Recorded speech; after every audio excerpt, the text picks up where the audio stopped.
Alors, chers amis qui nous suivez jusqu'à maintenant dans cette aventure des lutins, une vidéo en ce jour de Noël pour vous rencontrer et puis creuser un petit peu ensemble avec frère Dany. Alors non, je suis pas Père frère Dany. Grégoire. C'est ça, oui. Afin que on se demande quand même, mais d'où viennent ces vidéos? C'était quoi le projet? Oui, alors, donc d'où ça vient? Déjà, à titre personnel, en tant que prêtre, donc je suis le Père Grégoire Corneloup, je suis pas frère Dany, je joue frère Dany. Et en revanche, j'ai une chaîne qui s'appelle The Word of Dany, et donc depuis plus d'une dizaine d'années, je joue ce personnage sur Internet, dans une web-série. Et là, c'était l'occasion de réemployer, si je puis dire, le personnage avec les lutins dans le cadre de ma paroisse. Donc, où est-ce qu'on est? On est dans la paroisse de Saint-Avold, en Moselle, en Lorraine, à côté de la frontière allemande. C'est une paroisse, je suis curé, tu es mon vicaire, c'est-à-dire un des prêtres qui vit ici.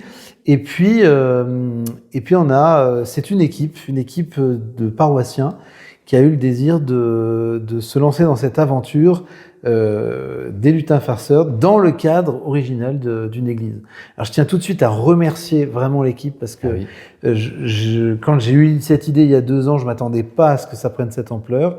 Donc spécialement notre décoratrice qui est excellente, Julien et puis Bénédicte qui est la voix et qui sont tous les deux la voix qui a été reconnue et primée dans les commentaires. Ah exactement. et puis qui s'occupait du montage. Anthony qui est séminariste, qui se prépare à être prêtre, qui habite aussi au presbytère, et puis toi qui étais plutôt dans l'aspect communication, gestion un petit peu des statistiques, etc. Donc voilà, donc c'est cette équipe-là à Saint-Avold qui a décidé de se lancer pour les lutins.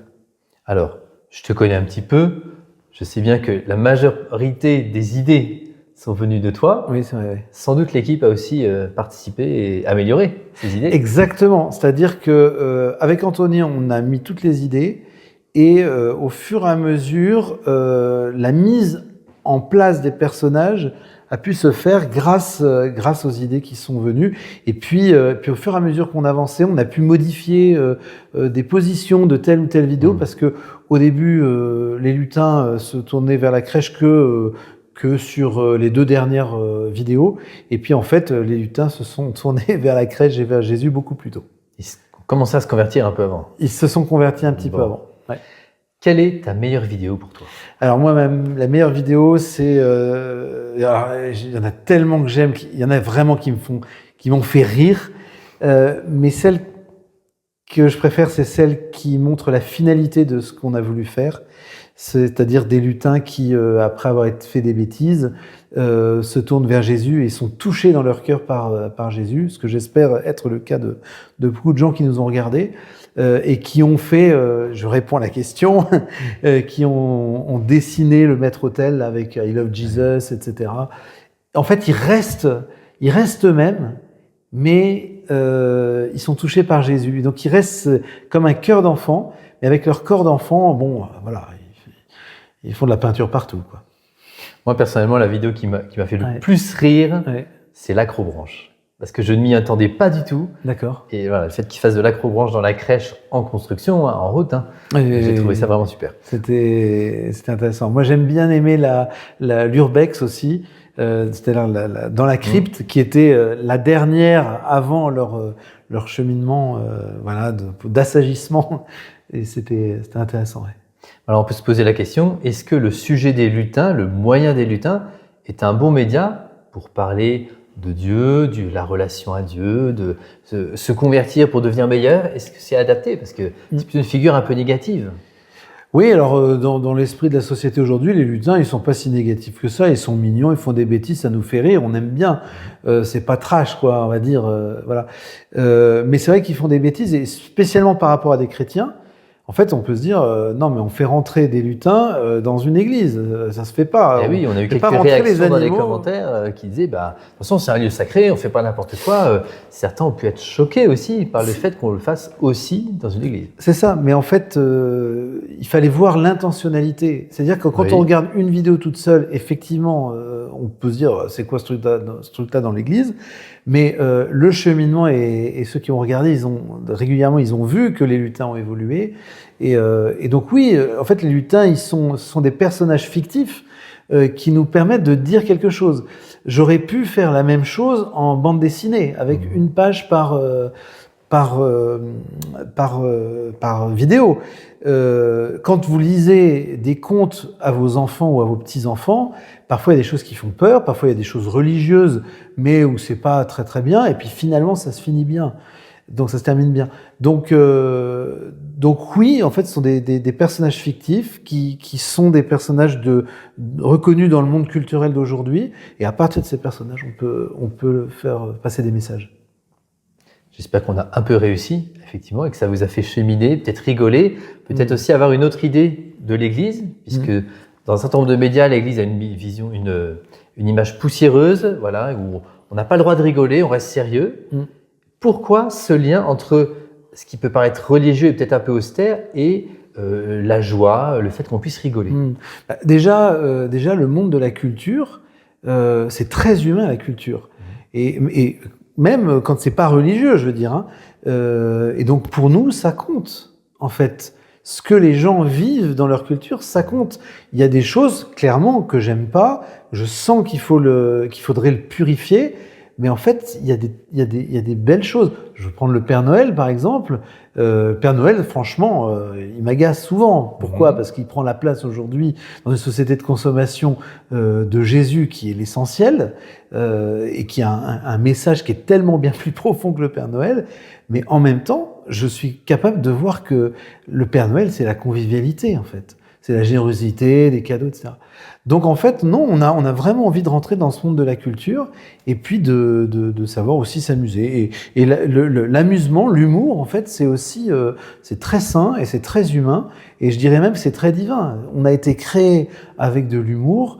Eh bien, employons notre humour pour grandir dans l'amitié, dans les relations. Et d'ailleurs, ce que je vois dans les commentaires, ce que j'ai vu, c'est la détente, la paix, la douceur, la joie. Ça, c'est des fruits de l'Esprit Saint. Saint Paul, il parle des fruits de l'Esprit Saint.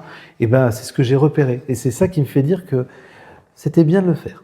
Et on vous remercie d'ailleurs pour tous les commentaires que vous avez donnés, qui nous ont aussi encouragés, qui nous ont aussi donné des petites idées pour éventuellement infléchir telle ou telle vidéo. Et voilà, je trouve que cette aventure, on l'a vécue avec vous et on était content de le vivre avec vous. Oui, voilà. Est-ce que peut-être dans l'histoire de l'Église, on a quand même 2000 ans de christianisme, est-ce qu'il y a des figures particulières où tu te dis, en fait, ce qu'on a fait avec les lutins, c'est pas nouveau, quoi? Alors, je sais pas si on a beaucoup de saints ont utilisé les lutins, mais par contre, l'humour chez les lutins l'humour chez les saints, oui, il y en a. Je pense à Saint Jean Bosco, qui était un éducateur incroyable, qui a sauvé les jeunes de la rue, mais incroyable au 19e siècle. Il jonglait, il faisait des funambules, il faisait rire. Bon, ça n'a pas toujours été bien perçu par la hiérarchie à l'époque, mais voilà. Plus proche de nous, on a un Vietnamien, Marcel Van, qui lui était très espiègle. Alors, il n'est pas encore reconnu saint, mais très espiègle. Et puis, encore plus proche, on a Carlo Acutis, qui était très jovial. Canonisé il y a 2 mois. Hein. Voilà. Et moi, ce qui me marque, c'est qu'en fait, on a des vidéos de lui, puisqu'il est décédé au début du 21e siècle, donc il n'y a pas très très longtemps. Et on le voit en train de tirer la langue comme ça. Et je lui dis, mais il est saint.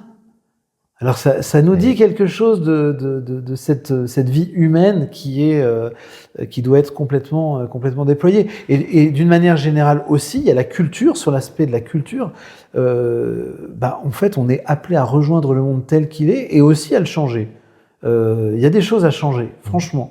Mais il y a des très bonnes choses. Je pense à Saint Louis-Marie Grignon de Montfort, qui était un missionnaire incroyable au XVIIe siècle, me semble-t-il. Lui, il prenait des airs de chansons paillardes et il mettait des paroles chrétiennes. Oui. Franchement, oui, ça pouvait être choqué. Oh, mon père! Mais en fait, quelle est l'intention? C'est annoncer le trésor qu'on a, un Dieu qui s'est fait homme, qui nous rejoint dans notre humanité et dans notre humanité, dans nos misères. C'est ça le mystère de la crèche. Ça, j'espère que les lutins, ils ont bien compris quand même que c'est l'essentiel. Dieu les a rejoints, nous rejoint en tout cas. Alors les lutins nous ont conduits tout au long de ce temps de l'Avent, de préparation à la fête de Noël. Ça y est, c'est aujourd'hui. Noël est aujourd'hui. Joyeux Noël à Ouais. chacun de vous. Joyeux Noël. Et on pourrait se dire, et maintenant, qu'est-ce qui va se passer? Est-ce qu'il y aura des lutins de Noël? Est-ce qu'il y aura autre chose? Est-ce qu'il y a des projets à la suite de cette aventure des lutins? Oui, alors c'est sûr qu'on rêve de partager notre joie d'être chrétien. On rêve, n'est-ce pas? Tout à fait. On rêve de partager le fond du message chrétien. Et pour ça, il y a de multiples manières. Alors c'est vrai que les réseaux sociaux, en fait, on se rend compte que c'est magnifique parce que en fait, on peut diffuser largement. Très franchement, notre objectif au départ, c'était pas de vous rejoindre, vous qui êtes en Bretagne, au Pays Basque ou je ne sais où, ou à Paris. C'était plutôt en mode local dans notre Moselle, terre de Moselle ou Lorraine éventuellement, mais surtout au Moselle et même Saint-Avold de notre communauté. C'est de rejoindre les gens qui sont autour de nous, qu'on ne voit pas forcément à la messe, mais où on a envie de partager quelque chose. Alors la réponse à ta question, c'est que oui, on aimerait donner encore du contenu. Peut-être pas dans un premier temps repartir sur des choses humoristiques parce que ça, on l'a fait. Je suis capable d'avoir beaucoup d'idées un peu loufoques, voilà. Mais je pense que c'est important de vous donner aussi du contenu court, simple. Pas comme on est en train de le faire là, parce que c'est un petit peu long, merci de votre patience, mais en répondant à des questions, en partageant des points importants de l'évangile du dimanche, des homélies qu'on fait le dimanche à la messe, de partager la beauté de la sainteté des gens qui ont aimé Dieu et qui l'ont vécu vraiment magnifiquement et qui sont des modèles pour nous. Voilà, c'est tout un tas de choses comme ça qui peuvent être utiles, qui peuvent être faites. On aimerait bien le faire. C'est beaucoup de travail parce on est sur un terrain où il y a pas, voilà, on n'est pas que sur les réseaux, mais on aimerait vraiment bien le faire. Ouais.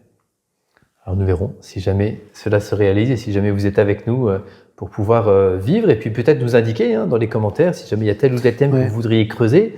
On nous envoie un certain nombre de questions. On sait que beaucoup de personnes qui nous suivent nous posent des questions sur tel ou tel point. Et bien voilà, on va essayer d'y répondre petit à petit. Et puis ça pourrait peut-être faire un nouveau format à travers des questions que vous nous posez. Et bien, on peut y répondre simplement pour que chacun puisse avancer là où il en est. C'est la fin de ce temps de partage qu'on était content de partager avec vous. Et on voulait vous dire, à la fin de ce temps-là, joyeux Noël.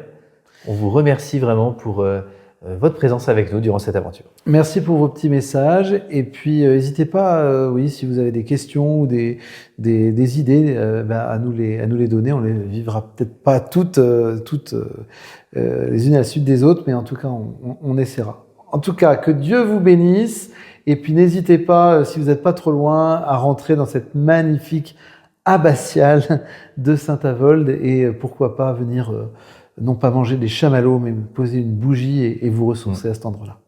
Joyeux Noël à vous. Joyeux Noël, à bientôt, Dieu vous bénisse.